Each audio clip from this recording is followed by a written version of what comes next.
Madaanni kun wanni dhufeef leenji islaama leenjisuu waan baatii 11 keessatti garaa keessaa fi qaamaan leenjii irraanfatan akka leenjii waraana gizee yeroo amannirra ture dhaqanii haareetti leenjisaniitti akka leenjifamu bootaa hirriibaatti tolfatan.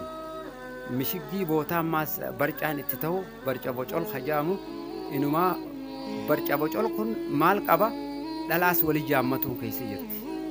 Eeta isaan gammachiiftu ta kofalchiiftu. Kunis keessa jira haalaan akka gammadan. Huccuu marate ni rafa. Zuuriin salaatu, asriin salaatu, maghriba lafaa utaala.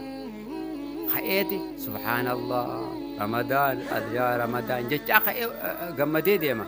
Taraawii cehee dhaqa. Taraawii waan dhaqe san taacoroonii fi subii dhiisuu fi asrii dhiisuu xarayti.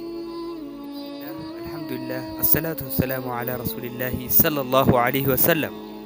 Hordoftoota fi daawwattoota chaanaalii Dirree Maltiimiidiyaa akkami nagayaa fayyaa qabdanii nageenyi rahmaan bakkuma jirtanitti isin bira haa jiraatu jechaa guyyaa irraan tanaa qophii addaa qabannee isiniif dhiyaanneeti jirra. Qophiin tunis keessummaa jabduu qabadheetiin isiniif dhiyaadhee jira. Keessummaan teenya tunis Sheekh Abdurrahmaan Dawaa takkaahu Sheekh Abdurrahmaan Daawaati jechuu ni dandeessan.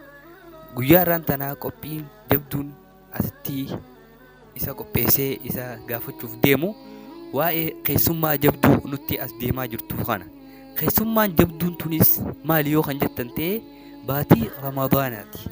Baatiin Ramadaanaa tun baatii taaniin maaltu gargar godhee gaafii jettu kan waliin ilaallu ta'a.